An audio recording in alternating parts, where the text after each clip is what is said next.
All right. Hey, everyone. My name's Chad. I'm an addict in recovery.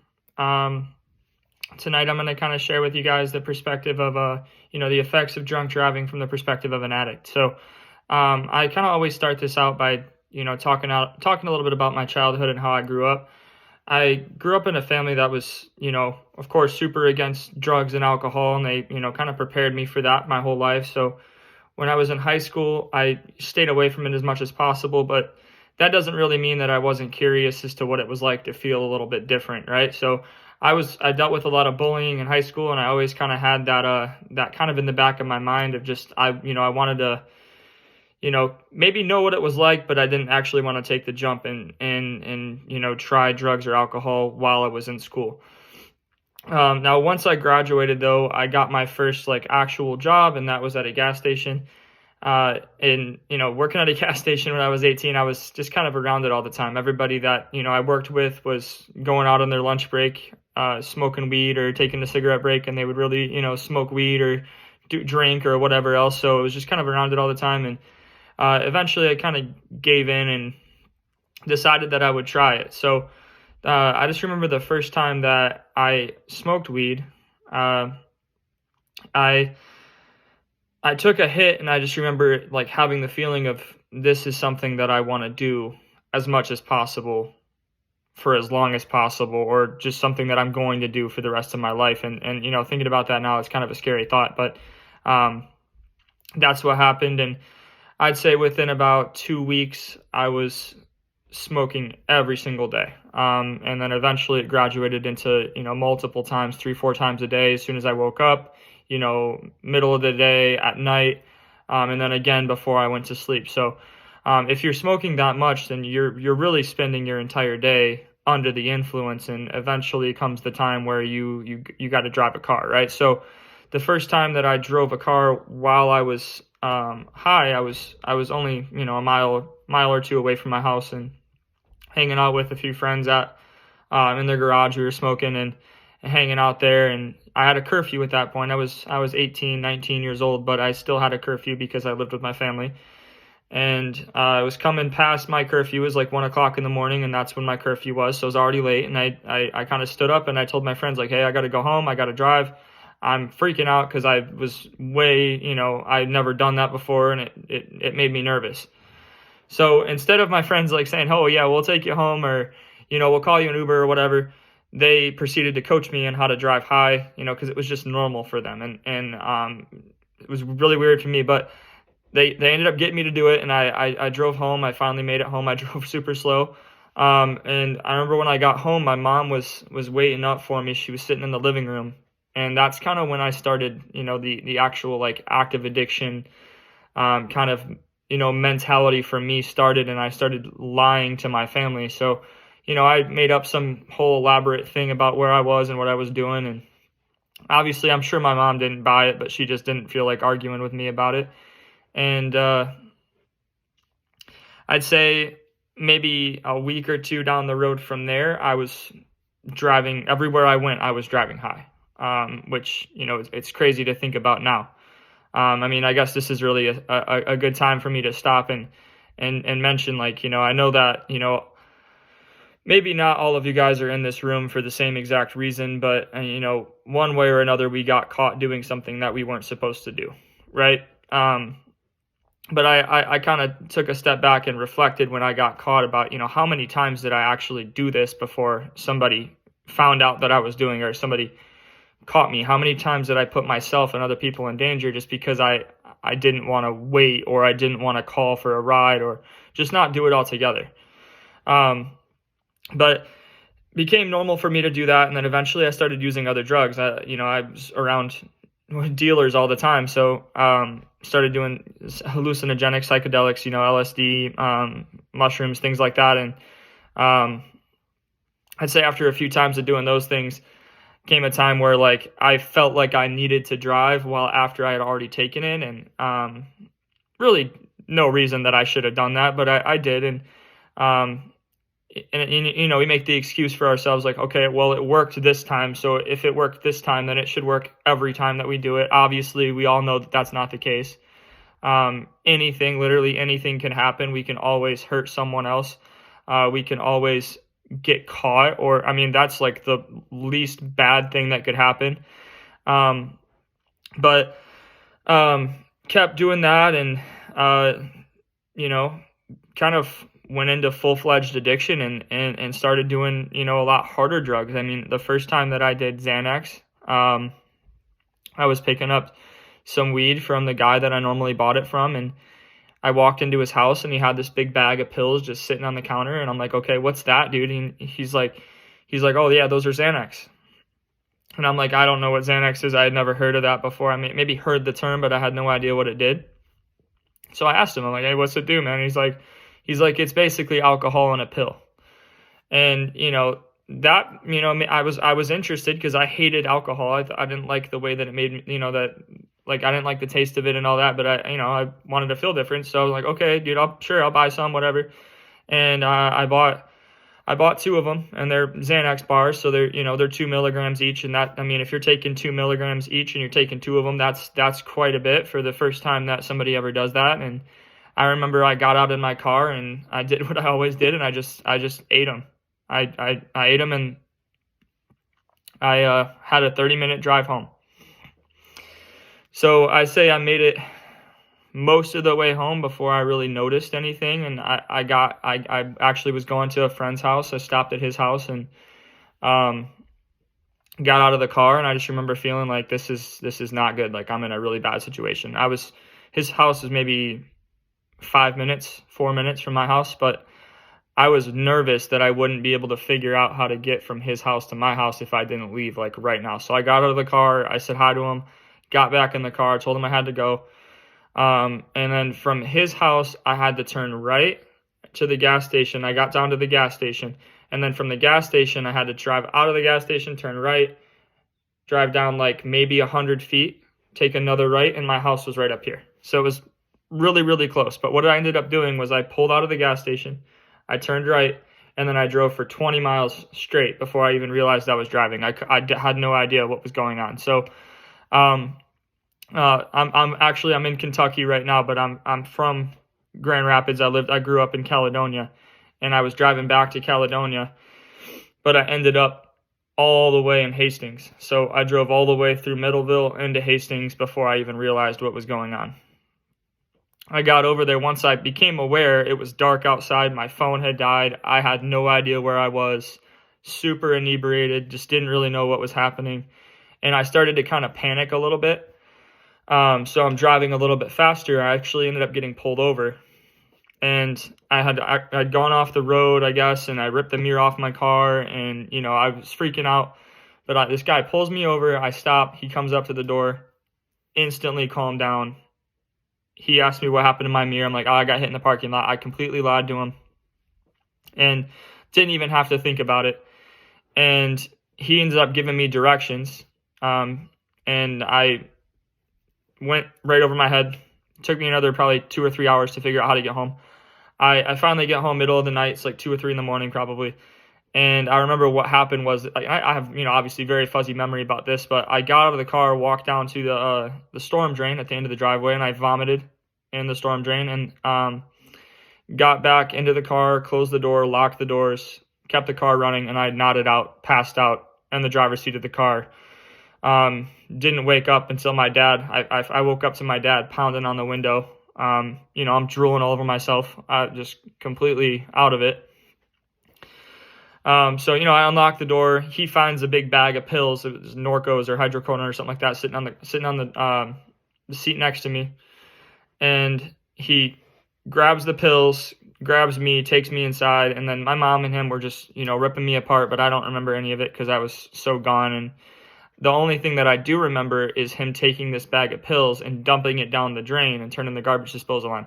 I remember the horrible feeling that caused. Again, scary that I was thinking that, but I was really, really addicted to substances at that point, and it really messed me up to see that. But you'd think that that's where it would stop. Unfortunately, that's not what happened. I probably went back a week later and bought the same thing and did it again, and then it came to me doing stuff like this pretty often. Like that became normal for me. I'd be driving and I'd have no idea that I was driving. I'd crash my car and gladly I never actually hit anybody. What I don't know how I got so lucky because of what I was doing. And I crashed into guardrails or street signs or, telephone posts or something. And I would have times where parts of my car it's crazy to think about, but I'd have times where parts of my car would just fall off my car because of the accidents that I would get in, and I would never be able to figure out where the parts of my car were. I'd get home and my dad would be like, "Hey, where's your bumper at?"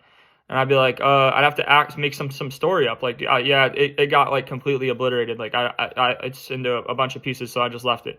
In reality, it just fell off the car and I had no idea where it was, and I didn't want to tell him that. So that was like a common thing. Like it happened quite often. I would leave my wallet in bars and I'd have no idea or any recollection that I was even in any of these bars. This kind of thing happens to people often. People wake up in jail, realize they got into a car accident and killed someone, and they have absolutely no memory of it because they were so inebriated, right? Whether it was Xanax or alcohol or whatever other drug. So I went to rehab twice for that. After, stealing from my family, stealing from, racking up all kinds of charges, doing all kinds of, crazy stuff that I have morals and values. Like I'm a person, I have morals and values. I was raised a certain way, and these things caused me to go against what I was brought up to believe. Right. So went to rehab, spent a lot of time, kind of reflecting and attempting to get better. But, I have this illness, this sickness, and I came out and, what a lot of addicts will do, at least at one point, they'll decide that, hey, look, this drug here, this one doesn't work for me. I can't do this one. It's not, I'm not going to do that one anymore, but I'm going to do this one over here though. And that's kind of essentially what I did. I traded, the benzos and things like that for opiates. So I started out with just painkillers, hydrocodone, Percocet, Oxycontin. And eventually that got really, really expensive, and I was using it a lot more and more and more. And I got super, super addicted to it. And eventually I started doing heroin. I always tell the story of the last time I did heroin. I drove to the guy's house that sells it to me downtown and picked it up, and I did it right there in the car like I always did before I drove home, which again, horrible. But I drove I was maybe in the car driving for like 10 minutes after I did it, and realized that something was really, really wrong, or something was different than what I was used to. And I had this overwhelming feeling, and I ended up I had kind of already swerved all over the road. I had already, hit both of my mirrors, had ripped off of the car, hit a couple street signs, hit, guardrails and stuff, and pulled over on the wrong side of the road. I pulled over on the left side of the road. I remember that very vividly. And threw the car in park. I remember rolling my windows down and unlocking my doors because I knew what was about to happen. I knew I wasn't going to make it. I wasn't going to live. And took the seatbelt off, everything, and then I just nodded out. Completely passed out. I remember waking up to a bunch of paramedics, firefighters, police officers. There's lights everywhere. And these guys are all inside my car. They're pulling the Narcan out of my nose. They're telling me that I was dead for 3 minutes. And they bring me out of the car. They put me on a stretcher. They wheel me into the ambulance, and they close the door. And now that the door's closed, I kind of realize what's happening.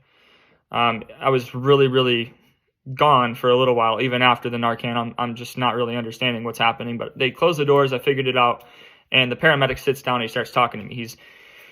He's like, okay, Chad, who do you want us to call? We have to have, somebody for you meet you at the hospital because you can't just be there by yourself, and, all this stuff starts rushing in my head. I'm like, I can't have you call my mom and my dad. Like, we cannot tell them that I just OD'd on heroin. Like, that's not going to happen.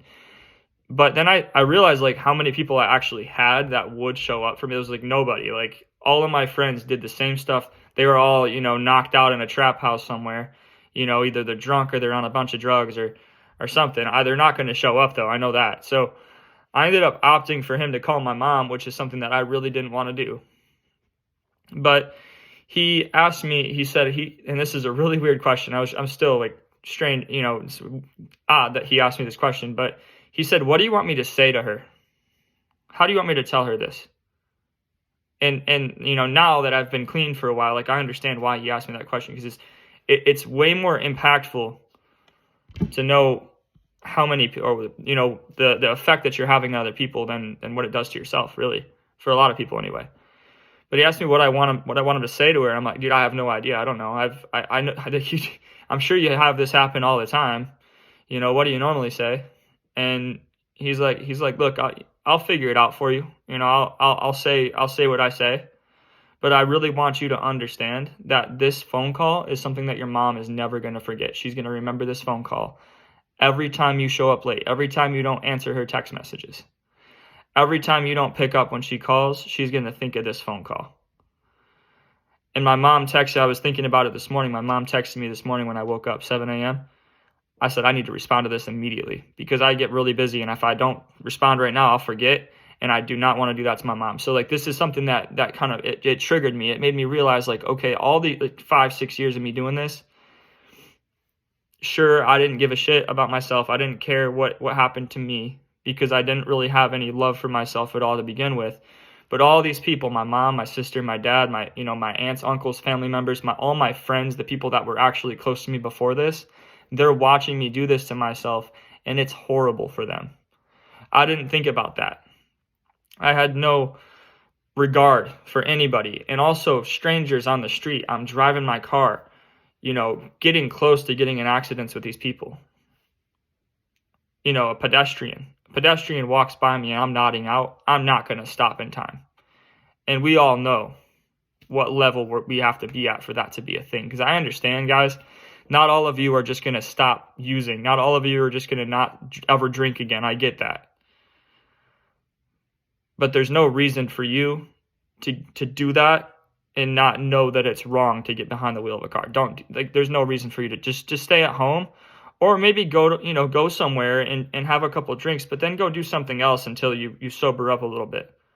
Or maybe just call an Uber. I mean, Grand Rapids, there's Ubers everywhere. Holy cow. Where I'm from here, there's not that many of them, but there, huge environment for it. But guys, I mean, first of all, I say this quote all the time. If you don't have a broken arm, don't go break it. If you don't have a problem, don't go creating one. There's no reason for that.